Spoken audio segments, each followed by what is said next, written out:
زکوٰۃ جمع کرنے والے کے لیے اپنی طرف سے اس میں سے کچھ لینا یا اس میں پرسنٹ لینا خاص طور سے یہ ناجائز ہے، حرام ہے، اس کو کسی نے بھی جائز نہیں قرار دیا ہے۔ یہ بہت بڑا جرم ہے جو اس وقت ہو رہا ہے اور کھلے عام ہو رہا ہے۔ اس لیے سب سے پہلے تو میں ایسے لوگوں سے گزارش کروں گا جو لوگ زکوٰۃ کی رقم لوگوں کے پاس سے وصول کر کے لا رہے ہیں کہ وہ اللہ تعالیٰ کا خوف کریں، اور یہ لوگوں کا حق ہے، یہ غریبوں مسکینوں محتاجوں کا حق ہے جو وہ نہ کھائیں اور اس حرام مال سے اپنا پیٹ نہ بھریں۔ دوسرے نمبر پر میں گزارش کروں گا ان لوگوں سے جو زکوٰۃ نکالتے ہیں، آپ یاد رکھیں یہ اختلافی مسئلہ نہیں ہے۔ اگر آپ جو زکوٰۃ نکال رہے ہیں یہ جاننے کے باوجود بھی کہ میرا زکوٰۃ صحیح لوگوں تک نہیں پہنچ رہا ہے، میرا زکوٰۃ بیچ میں لوگ کھا جا رہے ہیں، اگر اس بات کا علم ہونے کے باوجود بھی آپ ایسے لوگوں کو زکوٰۃ کی رقم دیتے ہیں تو آپ کی زکوٰۃ ادا نہیں ہوگی، آپ کی زکوٰۃ ادا نہیں ہوگی۔ آپ اس بات کو نوٹ کر لیں۔ اس لیے اللہ رب العالمین سے ڈریں، ایسے لوگوں کو ایسی جگہوں پر آپ اپنی زکوٰۃ دیں جو اس کے مستحق ہوں یا اس کے مستحقین تک وہ صحیح ڈھنگ سے پہنچا سکیں۔ ایک بہت ہی سلگتا ہوا مسئلہ اس زمانے میں یہ ہے کہ اگر کوئی انسان، کوئی فرد یا کوئی جمعیت، کوئی ادارہ، کوئی جہہ اگر زکوٰۃ کا مال لوگوں کے پاس سے جمع کرتی ہے تو کیا اس جمع کرنے کے بدلے میں اور لوگوں کے اوپر زکوٰۃ کا مال تقسیم کرنے کے بدلے میں اس زکوٰۃ میں سے وہ پرسنٹ لے سکتے ہیں یا نہیں؟ ایک متعین پرسنٹ میں کیا اس میں سے رقم لے سکتے ہیں یا نہیں؟ کیونکہ موجودہ زمانے میں ایسا بہت سارے لوگ کرتے ہیں، جیسا کہ ہم سبھی جانتے ہیں کہ لوگوں کے یہاں جا کر کے زکوٰۃ کی رقم وصولتے ہیں اور اس رقم میں ان کا پرسنٹ، ان کی فیصد متعین ہوتی ہے، 20%، 30%، 40%، 50%، اس طرح سے ان کی فیصد متعین ہوتی ہے۔ تو کیا ان کا یہ عمل صحیح ہے؟ زکوٰۃ کی رقم میں سے پرسنٹ لینا، نسبت لینا، فیصد لینا، کٹ لینا، کیا یہ عمل صحیح ہے یا نہیں؟ اس مسئلے کو آج ہم شریعت کے ادلہ اور اس کے اصول کی روشنی میں جاننے کی کوشش کریں گے، کیونکہ یہ مسئلہ اس وقت بہت زیادہ اہمیت اختیار کر چکا ہے اور چاروں طرف سے لوگ اس مسئلے کے بارے میں سوال کر رہے ہیں۔ اس لیے اس مسئلے کو اس کی دلیلوں کے ساتھ اور زکوٰۃ کے باب میں جو اصول اور ضوابط ہیں ان کی روشنی میں اس مسئلے کو عوام کے سامنے لانا یہ بہت ضروری ہے۔ سامعین کرام، سب سے پہلے آپ یہ سمجھیے کہ اللہ رب العالمین نے زکوٰۃ کے مصارف کو قرآن کے اندر بہت ہی واضح اور صریح الفاظ میں ذکر کر دیا ہے۔ زکوٰۃ کے مصارف کا شمار ان احکام میں ہوتا ہے جن احکام کو قرآن کریم کے اندر اللہ رب العالمین نے بہت ہی تفصیل کے ساتھ، بہت صراحت کے ساتھ، بہت وضاحت کے ساتھ ذکر کیا ہے، جبکہ قرآن کا عام احکام میں اسلوب یہ ہے کہ قرآن کے اندر اجمال ہوتا ہے، اس کی تفصیل سنت کے اندر ہوتی ہے، لیکن زکوٰۃ کے جو لوگ مستحقین ہیں ان مستحقین کا ذکر اللہ رب العالمین نے قرآن کے اندر بہت صراحت کے ساتھ گن کے کر دیا ہے کہ زکوٰۃ پر کن کن لوگوں کا حق ہے۔ تو قرآن کریم کی اس آیت کو دیکھیے جس میں اللہ رب العالمین نے زکوٰۃ کے مصارف کا، زکوٰۃ کے جو مستحقین ہیں ان کا ذکر کر دیا۔ اللہ رب العالمین ارشاد فرماتا ہے انما الصدقات للفقراء والمساکین والعاملین علیہا والمولفۃ قلوبہم وفی الرقاب والغارمین وفی سبیل اللہ وابن السبیل۔ یہ 8 مصارف ہیں، یہ 8 مستحقین ہیں جن کو زکوٰۃ کا مال جانا چاہیے۔ ان 8 میں سے زکوٰۃ کا ایک مستحق یا ایک صنف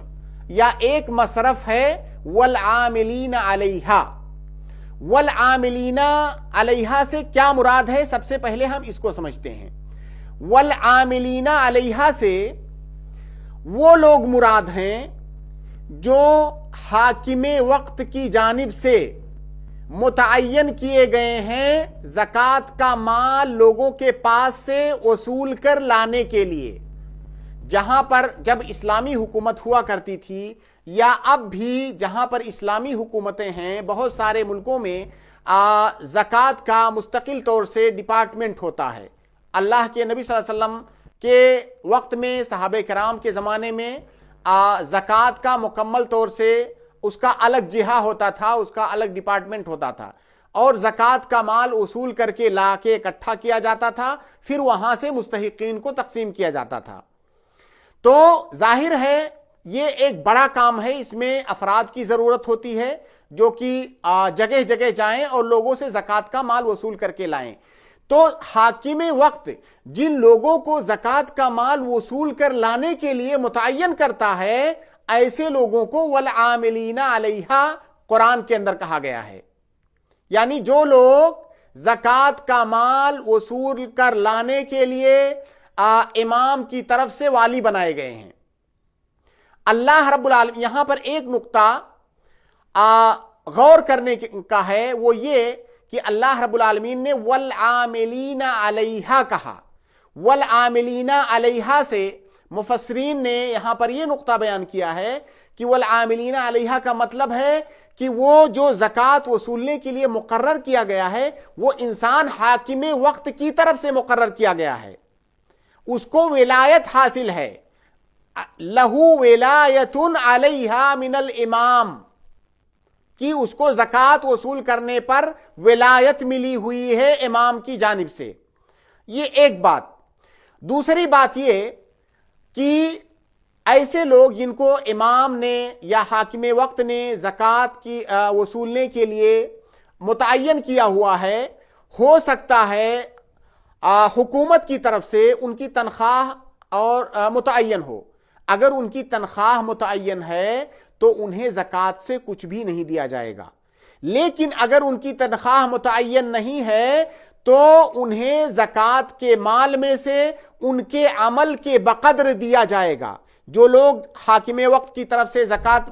وصولنے کے لیے متعین ہیں, اگر ان کی تنخواہ حکومت کی طرف سے متعین نہیں ہے تو ایسے لوگوں کو زکوٰۃ کے مال میں سے کتنا دیا جائے گا؟ ان کے عمل کے بقدر دیا جائے گا. کیونکہ ایک قاعدہ ہے کہ من استحق بوصف اوتی بقدر ذلك الوصف, کہ اگر کوئی انسان کسی چیز کا مستحق ٹھہرتا ہے کسی وصف کسی صفت کی وجہ سے تو اسی وصف اور صفت کے بقدر اس کو دیا جائے گا.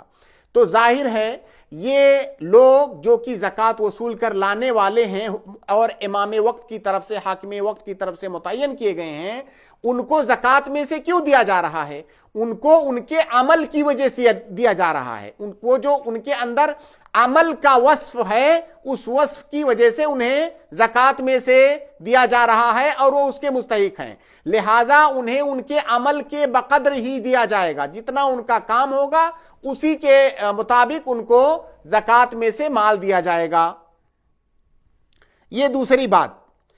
اب یہاں پر دیکھنے والی چیز یہ ہے کہ ایسے لوگ اس زمانے میں جو زکوٰۃ کا مال لوگوں سے وصولتے ہیں, کیا ایسے لوگوں کے لیے جائز ہے کہ اس زکوٰۃ کے مال میں سے کچھ پرسنٹ وہ خود رکھ لیں یا کچھ متعین رقم وہ خود اپنے پاس رکھ لیں, یہ کہہ کر کے کہ ہم والعاملین علیہا ہیں؟ جس طرح سے زکوٰۃ وصول کر لانے والے کو اللہ رب العالمین نے مستحق ٹھہرایا ہے زکوٰۃ لینے کا, تو ہم بھی اسی طرح اس میں داخل ہیں جو کہ لوگوں کے پاس سے زکوٰۃ وصول کر لاتے ہیں, اسے تقسیم کرتے ہیں, اس لیے ہم اس میں سے لینے کے مستحق ہیں, چاہے پرسنٹ کی شکل میں یا کچھ متعین رقم کی شکل میں. اگر ایسا کہتے ہیں تو اس کی کیا حیثیت ہوگی؟ کیا ایسا کہنا صحیح ہے؟ آئیے اس کو جاننے کی کوشش کرتے ہیں. تو جیسا کہ سب سے پہلے میں نے ذکر کیا کہ والعاملین علیہا کا مطلب یہ ہے کہ حاکم وقت کی جانب سے ان کو ولایت حاصل ہے. یہ ذمہ داری ان کو حاکم وقت نے دیا ہے. گویا کہ اگر کوئی آدمی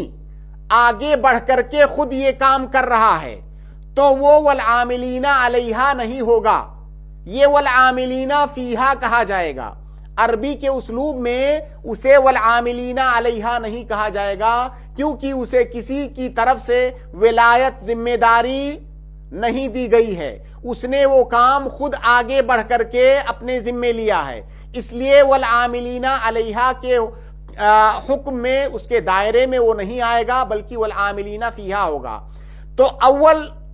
پہلی بات یہ کہ ایسے لوگ جو اس زمانے میں زکوٰۃ کی رقم لوگوں کے پاس سے وصولتے ہیں اور پھر اسے فقراء اور مساکین میں تقسیم کرتے ہیں, ایسے لوگ اپنے بارے میں یہ تصور نہ کریں کہ وہ والعاملین علیہا ہیں, کیونکہ والعاملین علیہا کے لیے امام کی جانب سے تعین ضروری ہے, جو کہ یہاں پر نہیں ہے. یہ ایک بات. دوسری بات کہ ایسے لوگ جو زکوٰۃ کی رقم اس زمانے میں وصول رہے ہیں, جب ہم نے یہ عرض کیا کہ والعاملین علیہا نہیں ہیں تو پھر ان کی حیثیت کیا ہے؟ ان کی حیثیت دراصل متبرع کی ہے. متبرع کا مطلب کوئی کام ہے, میں آگے بڑھ کر کے اس کام کی ذمہ داری خود لے لوں, مجھے کسی نے مکلف نہیں کیا ہے, لیکن میں آگے بڑھ کر کے وہ کام کی ذمہ داری میں خود لے لوں. اگر میں خود اس کی ذمہ داری آگے بڑھ کر کے لے رہا ہوں تو میں متبرع ہوں, میں کچھ کسی بھی چیز کا مستحق نہیں ہوں, کیونکہ مجھے کسی نے مکلف نہیں بنایا ہے. خود آگے بڑھ کر کے وہ کام میں کر رہا ہوں جو کہ دوسروں کا کام ہے, جو کہ ہمارا کام نہیں ہے. ہم آگے بڑھ کر کے وہ کام کر رہے ہیں, لہذا ہم متبرع ہوئے. اور جب آپ متبرع ہیں تو آپ کسی بھی چیز کے مستحق نہیں ہوں گے, تو اس میں سے آپ کو لینے کا کوئی بھی حق نہیں ہے. اس کی ایک شکل یہ بن سکتی ہے, جیسا کہ ایسا کام کرنے والے جو لوگ زکوٰۃ کا مال وصولتے ہیں وہ کہتے ہیں کہ ہم یہ جو فقراء اور مساکین ہیں ہم ان کے وکیل ہیں, ان کے وکیل ہیں, ان کی طرف سے ہم جا کر کے زکوٰۃ کا مال وصول کر کے لاتے ہیں. یہ کہنا بھی صحیح نہیں ہے کہ یہ فقراء اور مساکین کے وکیل ہیں, کیونکہ فقراء اور مساکین کے ہاتھ میں وہ مال آیا ہی نہیں ہے. تو جو مال ان کے ہاتھ میں ابھی تک آیا نہیں ہے, اس مال پر وہ کسی کو وکیل کیسے بنا سکتے ہیں؟ وہ مال فقراء اور مساکین کا حق ہے, لیکن اس کو حق مشاع کہتے ہیں, اس کو حق خاص نہیں کہتے ہیں. حق مشاع کا مطلب وہ ان کا حق ہے, اس میں وہ مستحق ہیں کہ ان کو دیا جائے, لیکن ابھی ان کے خاص ملکیت میں وہ چیز نہیں آئی ہے. تو جو چیز ابھی ان کی خاص ملکیت میں نہیں آئی ہے, اس چیز پر فقراء اور مساکین آپ کو وکیل کیسے بنا رہے ہیں؟ لہذا آپ فقراء اور مساکین کے وکیل نہیں ہیں. ہاں البتہ آپ جو زکوٰۃ نکالنے والا انسان ہے آپ اس کے وکیل ہو سکتے ہیں, کہ زکوٰۃ نکالنے والا کہے کہ میرا یہ مال لیجئے, یہ زکوٰۃ کا مال ہے, اسے لے جا کر کے اس کے مستحقین میں بانٹ دیجئے, وہ آپ کو اپنا وکیل بنائے. تو اگر وہ آپ کو اپنا وکیل بنا رہا ہے اور وکالت کے باب میں وکیل اگر طلب کرے, وکیل اگر مطالبہ کرے تو اس کے لیے جائز ہے کہ وہ اجرت لے سکتا ہے. تو جو صاحب مال جو زکوٰۃ نکال رہا ہے اگر آپ کو وکیل بنا رہا ہے تو آپ چاہیں تو آپ اس سے مال کا مطالبہ کر سکتے ہیں. اگر اس سے آپ مال کا مطالبہ کر رہے ہیں اور اجرت کا مطالبہ کر رہے ہیں تو اسے چاہیے کہ زکوٰۃ کے مال کے علاوہ وہ آپ کو الگ سے اجرت دے, کیونکہ جو زکوٰۃ کا مال ہے وہ کچھ خاص لوگوں کا حق ہے. وہ اس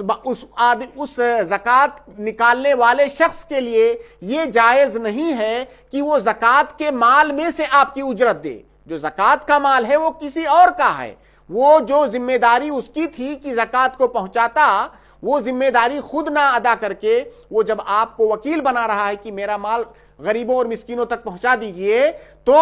گویا کہ وہ آپ کو اجیر رکھ رہا ہے, آپ جو اس کے وکیل ہیں اور اپنی وکالت پر آپ اجرت طلب کر رہے ہیں، اسے چاہیے کہ وہ الگ سے آپ کو مال دے، اس زکوٰۃ میں سے وہ نہیں دے سکتا۔ اگر وہ اس زکوٰۃ کے مال میں سے کچھ دے رہا ہے تو جتنا وہ دے گا اتنی اس کی زکوٰۃ ادا نہیں ہوگی۔ جیسے 10,000 اس کی زکوٰۃ 10,000 نکل رہی ہے، اگر اس میں سے اس نے 1,000 آپ کو دے دیا اجرت کے طور پر تو گویا کہ اس نے زکوٰۃ مکمل نہیں نکالا، اس نے ادھوری زکوٰۃ نکالی، اس نے 9,000 ہی نکالا جبکہ اس کے اوپر 10,000 واجب ہو رہی تھی۔ تو ایسے لوگ جو زکوٰۃ نکال رہے ہیں وہ اس بات کو غور سے سنیں اور ٹھیک سے سمجھیں کہ اگر آپ زکوٰۃ وصولنے والوں کو اس بات کی اجازت دیتے ہیں کہ اس میں سے وہ اپنا پرسنٹ رکھ لیں یا اس میں سے اتنی رقم وہ خود رکھ لیں، اگر اس بات کی اجازت آپ دیتے ہیں تو آپ کی زکوٰۃ مکمل ادا نہیں ہوئی، کیونکہ آپ نے اس انسان کو زکوٰۃ دیا جو اس کا مستحق نہیں تھا۔ اس کے مستحق فقراء اور مساکین اور دوسرے جو مصارف الزکاة ہیں وہ ہیں۔ تو اگر آپ اجازت دے رہے ہیں تو آپ کی زکوٰۃ اتنی ادا نہیں ہوئی جتنی اس زکوٰۃ کا مال جمع کرنے والے کو آپ نے لینے کی اجازت دی۔ اب یہاں پر ایک مسئلہ اور ہے، وہ یہ کہ اس وقت جیسا کہ ہم سب جانتے ہیں کہ ہندوستان میں یا دنیا کے بیشتر ممالک میں ایسا کوئی نظام نہیں ہے کہ حاکم وقت کی طرف سے کوئی ایسا ڈپارٹمنٹ بنایا گیا ہو یا ایسے لوگ متعین کیے گئے ہوں جو زکوٰۃ کا مال لوگوں کے پاس سے وصول کر کے لائیں اور پھر اسے مستحقین میں تقسیم کیا جائے۔ ایسا کوئی نظام موجود نہیں ہے۔ تو اگر ہم ایسے لوگوں کو جو اس وقت موجودہ وقت میں زکوٰۃ کا مال لوگوں کے پاس سے لا کر کے لوگوں میں بانٹتے ہیں، غریبوں اور مسکینوں میں، ایسے لوگوں کو اگر ہم منع کر دیں کہ آپ یہ کام مت کیجئے، یا ہم کہہ دیں کہ یہ کام آپ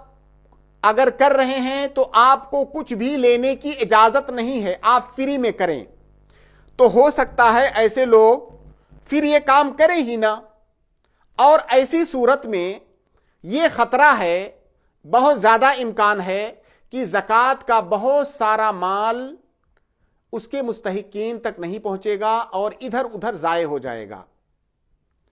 کیونکہ یہ لوگ جو زکوٰۃ کا مال وصول کر کے پرسنٹ لے رہے ہیں، اگر ان سے یہ کہہ دیا جائے کہ آپ اس میں سے کچھ نہیں لے سکتے، تو مجھے نہیں لگتا ہے کہ لوگ عموماً یہ فری میں یہ کام کرنے کے لیے تیار ہوں گے۔ اس لیے اگر ہم مصلحت کے طور پر مصلحت کی رعایت کرتے ہوئے یا جو ممکنہ نقصانات ہیں زکوٰۃ کے مال کے ضائع ہونے کو لے کر کے، اگر اس سے بچنے کے لیے ہم تھوڑی دیر کے لیے